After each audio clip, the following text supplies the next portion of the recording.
నీ కడుపును పుట్టిన పిల్లలే, నీవు కన్న పిల్లలే. ఎందుకు? శరీర సంబంధమైన లౌకికమైన ఆత్మ కలిగి ఉన్నా అభిషక్తులు ఇంత వెయిట్ చేస్తున్నాడే. ఒక మాట అందులో ఉంటుంది, నన్ను ఒక రాత్రి కడసాకుడు ఉన్నాడు, అయ్యాడు పస్తులు కాసుకుంటాడు, అయ్యాడు పనికిరాడు అన్నట్టుగా మాట్లాడితే సమీల ఉన్నాడు తెలుసా, మంచిది అతడు వచ్చే వరకు మనం ఇక్కడ కూర్చుందాం.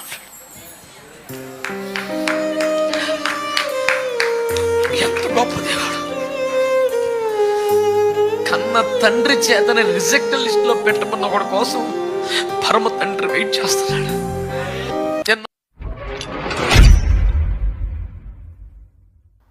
ప్రభువైనటువంటి యేసుక్రీస్తు నామములో మీ అందరికీ శుభములు. దేవుని సేవకులు పాస్టర్ జఫన్యా శాస్త్రి గారు వారు ఒక అమూల్యమైనటువంటి సందేశాన్ని మరి ఇవ్వబోతుండగా చాలా జాగ్రత్తగా ఆ మాటలను మనము విందాం. దైవజనుడైన సమయంలో దేవుని ఆత్మ చేత యెషయా ఇంటికి పంపించబడ్డ సందర్భంలో అతని కుమారులో ఒకరిని ఇశ్రాయేలు మీద రాజుగా అభిషేకించాలని దేవుడు చెప్పి పంపితే, ఒకప్పటి వలె బుడ్డిలోని తైలముతో కాక కొమ్ములోని తైలమును పట్టుకొని ఆమేన్ ఒక బలమైన రెట్టింపు సేవ చేసే యోగ్యుడు సేవకుడిని సిద్ధపరచాలి, అభిషేకించాలని సౌలు పతనమైపోయి చల్లారిపోయినప్పటి నుంచి భయంకరంగా ఏడుస్తున్న వ్యక్తిగా సమూయేలు సిద్ధపడి ఎదురు చూస్తున్నాడు. 1 2 3 4 5 వరుస పెట్టి వస్తున్నారు కాదు, వాళ్ళ నాన్నగారు తెస్తున్నారు. ఈడే కరెక్ట్ అని వాళ్ళ నాన్నగారిని యెషయా కాదు, దైవజనుడు సమూయేలు కూడా ఎవరిని చూసినా ఫిక్స్ అవుతున్నాడు, ఇతనై ఉండొచ్చు అని. దేవుడు ఏకంగా క్లాస్ పీకాల్సిన పరిస్థితి వచ్చింది. మనుష్యుడు పై రూపాన్ని చూస్తాడో, దేవుడు నేనైతే హృదయాన్ని చూస్తున్నానని. ఓ సమూయేలు, నువ్వు కూడా సాధారణ మనుషుల వలె పై రూపాన్ని చూడకు, హృదయాన్ని అంతరంగాన్ని చూడు అని దేవుడు మాట్లాడుతున్నాడు. తీరా వస్తే ఇతడు పర్ఫెక్ట్, ఇతడు కరెక్ట్ పర్సన్ అనుకున్న 100ని దేవుడు రిజెక్ట్ చేశాడు. కాదు అన్నాడు. అసలు పిలవక్కర్లేదనుకునే పిల్లోని దేవుడు కోరుకుంటున్నాడు, వాని కొరకు ఎదురు చూస్తున్నాడు. ఆమేన్ ఆమేన్. అప్పుడు సమూయేలు అంటాడు, నీకు ఇంకా కుమారులు ఉన్నారా అని అంటే, చెప్పక తప్పని పరిస్థితుల్లో కడసారి వాడు ఒకడు ఉన్నాడు. అయితే వాడు పశువులు కాసుకుంటాడు అంటే వాడు అక్కర్లేదులే, రాజుకు పనికొచ్చే క్వాలిటీలు వాళ్ళు ఉండవులే, ఇశ్రాయేలు మీద రాజుకు అభిషేకించవలసిన వాడు ఖచ్చితంగా వాడు అయి ఉన్నాడులే. అసలు పేరు అవ్వకుండానే వాడికి క్వాలిటీ లేదని, వాడు క్వాలిఫైడ్ కాదని రిజెక్టెడ్ లిస్ట్ లో పెట్టేసిన ఒక అద్భుతమైన తండ్రి యెషయా. మంచి తండ్రి లాంటి సేవకులు కావాలని ఎందుకు అంటున్నాను? నీ కడుపును పుట్టిన పిల్లలే, నీవు కన్న పిల్లలే. ఎందుకు? శరీర సంబంధమైన లౌకికమైన ఆత్మ కలిగి ఉన్నా అభిషక్తులు ఇంత వెయిట్ చేస్తున్నాడే. ఒక మాట అందులో ఉంటుంది, నన్ను ఒక రాత్రి అంతా ఏడిపించిన మాట.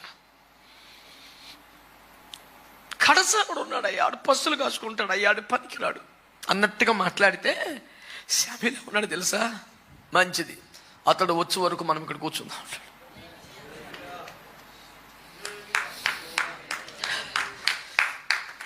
ఎంత గొప్ప దేవుడు!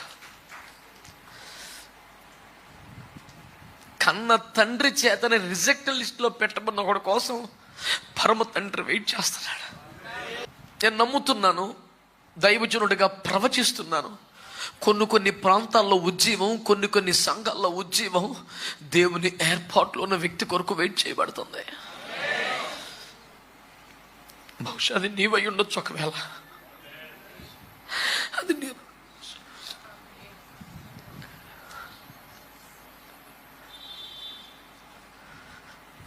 who knows, that might be you. కడసారి వాడుకున్నాడు, వాడు పశువులు కాసుకునేవాడు అని కన్న తండ్రి అంటే, సమూయేలు అంటాడు, మంచిది అతడు వచ్చే వరకు మనం ఇక్కడ కూర్చుందాం. అభిషేకం వేచి ఉంది, అభిషక్తులు వేచి ఉన్నారు.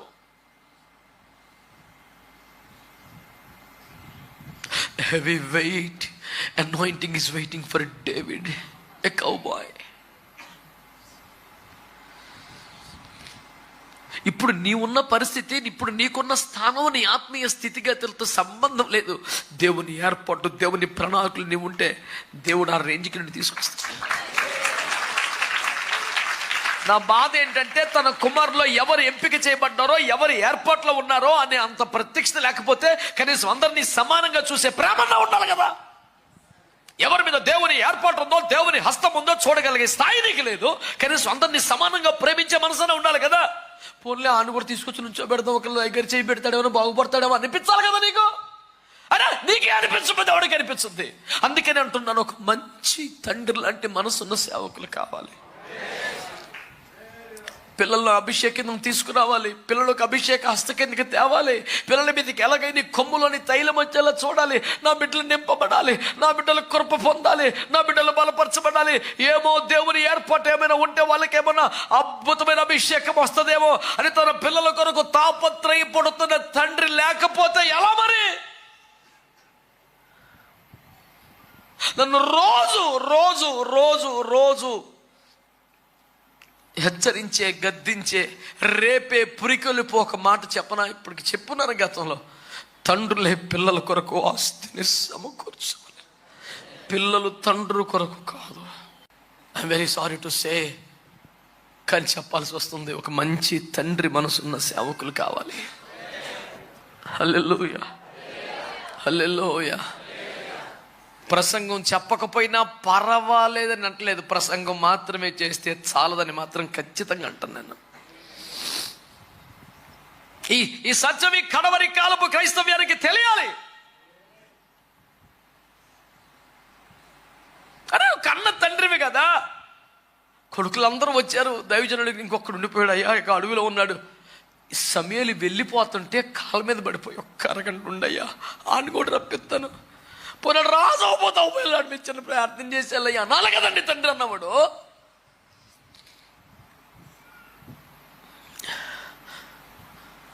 ప్రేమ లేని తండ్రులు, బాధ్యత లేని తండ్రులు ఎందరో కనబడుతున్నారు.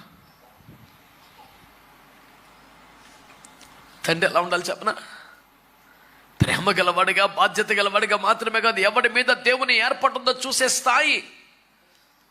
నీ కుడి చెయ్యి మనష్య మీద పెట్టు, ఎడం చెయ్యి ఎఫ్రై మీద పెట్టని యోసేపు రిక్వెస్ట్ చేస్తున్నాడు యాకోబుని. యాకోబుకు చూపు కనబడటం లేదు కాబట్టి, కానీ జంబ్లింగ్ సిస్టంలో ఈ చెయ్యి ఇటు పెట్టాడు, ఈ చెయ్యి ఇటు పెట్టాడు.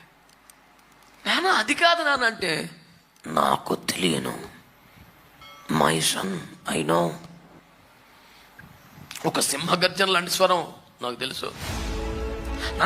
నాకు కనబడదు వెలి చూపే, అంతరంగములో చూడగలుగుతున్నాడు. ఎవడి మీద దేవుని హస్తం ఉందో, ఎవడి మీద దేవుని కుడి చేయి నిలిచి ఉందో, ఎవడి మీద దేవుని ఏర్పాటు ఉందో ఆత్మలో చూడగలుగుతున్నవాడు కదా తండ్రి అంటే. నీ మీద ఏ కృప ఉందో, నీ మీద ఏ ఏర్పాటు ఉందో చూడాలి. దానికి తగ్గట్టు నేను అభిషేకించి పంపాలి. నందు ప్రియులకు నా యొక్క హృదయపూర్వకమైనటువంటి నిండు వందనాలు. ఈ వీడియో చూస్తున్న ప్రతి ఒక్కరూ కూడా ఈ యొక్క ఛానల్ను లైక్ చేయండి, అలాగే ప్రతి ఒక్కరికి షేర్ చేయండి. తర్వాత ఈ ఛానల్ను తప్పకుండా సబ్స్క్రైబ్ చేసుకోండి. దేవుడు మీకు తోడై ఉండును గాక. God bless you all.